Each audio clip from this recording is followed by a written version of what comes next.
જય ભીમ. પ્રોગ્રામ ખૂબ એક્સટેન્ડેડ છે. કદાચ ફર્સ્ટ ટાઈમ એક રેકોર્ડ થયો છે કે આટલો સમય આપણે ડાયસ પર બેઠા અને સાથે સાથે તમારા માટે પણ એક રેકોર્ડ થયો છે કે તમે આટલો સમય કોઈ એક કાર્યક્રમમાં બેઠા છો. તો it's a big achievement of this team કે એક ખૂબ મોટા કાર્યક્રમના આપણે બધા જ સહભાગી થયા છીએ. પૂજ્ય ડૉક્ટર બાબા સાહેબ આંબેડકરની 133મી જન્મજયંતિ નિમિત્તે તુરી બારોટ સમાજ સેવા સંઘ તરફથી આયોજિત આજનો આ જે વિશિષ્ટ કાર્યક્રમ છે એમાં ઉપસ્થિત સંસ્થાના માનનીય પૂર્વ પ્રમુખ શ્રી આર.એમ. જાદવ સાહેબ, સંસ્થાના હાલના પ્રમુખ શ્રી ડૉક્ટર શૈલેષ તુરી, આજના સમારંભના મુખ્ય અધ્યક્ષ એવા ડૉક્ટર નાયક સાહેબ, ઉપસ્થિત મંચસ્થ મહાનુભાવો, ઉપસ્થિત સર્વે ભાઈઓ બહેનો, બાળકો, ડૉક્ટર શૈલેષભાઈ તુરીના નેતૃત્વમાં જે આ ટીમ કામગીરી કરી રહી છે એટલે સૌ પહેલાં તો આપણે બધા જ ખૂબ જોરદાર તાળીઓથી આ ટીમને વધાવીએ. મિત્રો, ડૉક્ટર બાબા સાહેબ આંબેડકર દ્વારા જે સમાજ માટે જે કરવામાં આવ્યું છે એ બધા આપણે દર વર્ષે એમને યાદ કરીએ છીએ. આજનો આ દિવસ છે કે આવનારી પેઢી ડૉક્ટર બાબા સાહેબ આંબેડકરે આપણા સમાજ માટે શું કર્યું છે એ ભૂલી ન જાય એ વાગોળવું ખૂબ જરૂરી છે. કારણ કે હાલની પેઢી એ મોડર્ન ટેકનોલોજીની પેઢી છે, આધુનિક યુગની પેઢી છે. એટલે જૂના સમયમાં જે પણ આપણા વડીલો છે, જે શહીદો છે, એમણે સમાજ માટે શું કામગીરી કરી છે એ એના સંસ્કારોનું સિંચન એમનામાં કરવું ખૂબ જરૂરી છે. ડૉક્ટર બાબા સાહેબ આંબેડકર યુવાનો માટે ખાસ કહેતા, એમણે જેટલી પણ સ્પીચ આપી છે એમને એ સ્પીચમાં યુવાનો માટે ખાસ ઉલ્લેખ કર્યો છે કે શિક્ષિત બનો. પણ કેવા શિક્ષિત? કારણ કે હાલ તો શિક્ષણ તરફ બધા લોકો આગળ વધી રહ્યા છે, પણ શિક્ષિત બનો સાથે સાથે ચારિત્રવાન અને વિનમ્રતાવાદી બનો. તમે તમારામાં જો વિનમ્રતા હશે અને ચારિત્રવાન તમે હશો તો એ તમે જે શિક્ષણ લીધું હશે એ તમે સમાજ માટે એક આદર્શરૂપ બની શકશો અને એ શિક્ષણ દ્વારા તમે સમાજમાં ખૂબ મોટી ક્રાંતિ લાવી શકશો. આજે ઘણા બધા શિક્ષિત લોકો હોય છે પણ એ લોકોને કદાચ ગરીબો માટે, શોષિતો માટે કોઈ દયા જ ના હોય તો એ શિક્ષિત શું કામનો? આજે આપણે જે ભેગા થયા છે એમાં એક જ સૂર છે કે સમાજ માટે શિક્ષણ સંકુલ બનાવવું અને સમાજમાં જે લોકો પાછળ રહી ગયા છે એનો હાથ પકડીને આપણે એને ઉપર લાવીએ. આજના આ કાર્યક્રમનો મુખ્ય હેતુ એ જ છે. એટલે ખાસ યુવાઓને એક જ વિનંતી કે આપણે આપણા સમાજને ઉપયોગી થવું હોય તો આપણી જાતને કઈ રીતે સુધારવી, આપણામાં જે પણ જેને કહેવાય કે ખૂબી હોય એ ખૂબી કઈ રીતે કેળવવી. માં સરસ્વતીની કૃપાથી આપણે બધા, આપણો સમાજ એ ટેલેન્ટેડ સમાજ કહેવાય છે.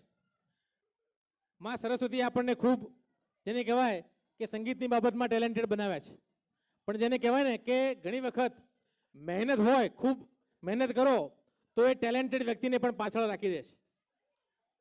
પણ જો ટેલેન્ટેડ વ્યક્તિ જો ખૂબ મહેનત કરે તો ઇટ ઇઝ અનબીટેબલ કોમ્બિનેશન. જે ટેલેન્ટેડ વ્યક્તિ જો કોઈ પણ વિષય પાછળ પડી જાય અને એ વિષયમાં પોતે મહારત હાંસલ કરવા માટે મહેનત કરે. આજે ઘણી વખત આપણે જોઈએ છીએ કે સોની ટીવી ઉપર સિંગિંગ કોમ્પિટિશન આવતી હોય છે.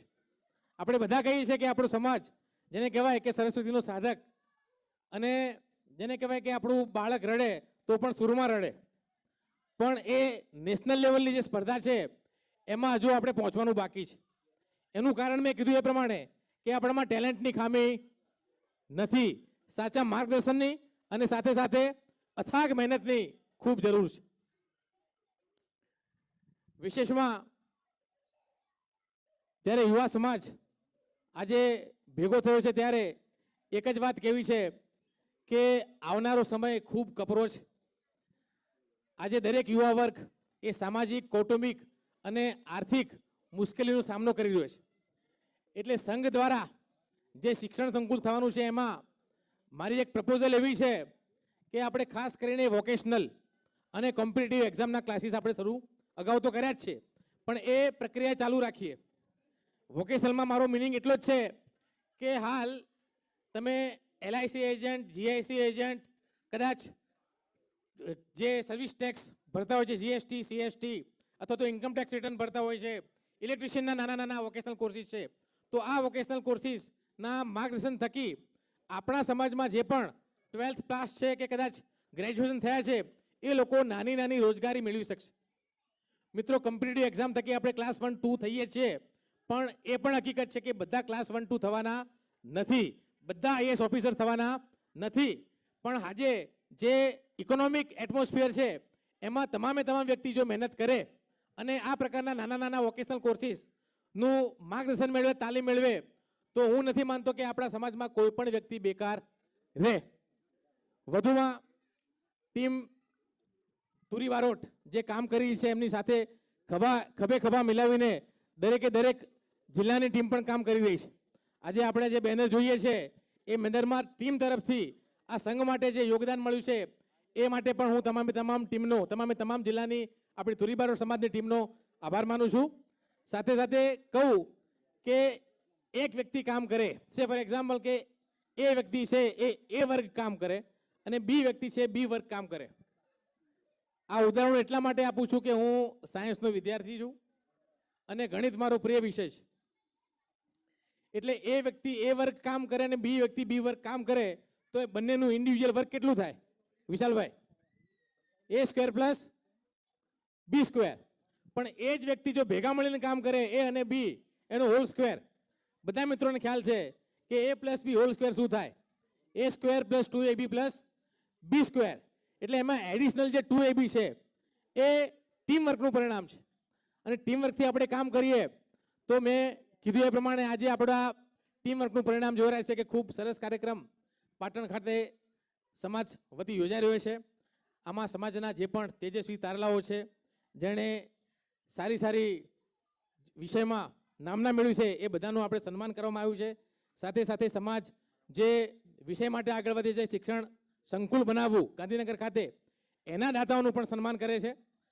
એટલે આ ટીમને આપણે બિરદાવી રહી અને આ ટીમને એટલું બધું મોટિવેશન પૂરું પાડીએ કે આવનારા નજીકના ભવિષ્યમાં આપણે ગાંધીનગર ખાતે આપણું શૈક્ષણિક સંકુલ ઊભું કરી શકીએ. આજના દિવસે વિશેષ ન કહેતા સમય ખૂબ થઈ ગયો છે, એટલા માટે તમામને આ ભીમ જયંતિની ખૂબ ખૂબ શુભકામનાઓ. જય ભારત, ભારત માતા કી જય.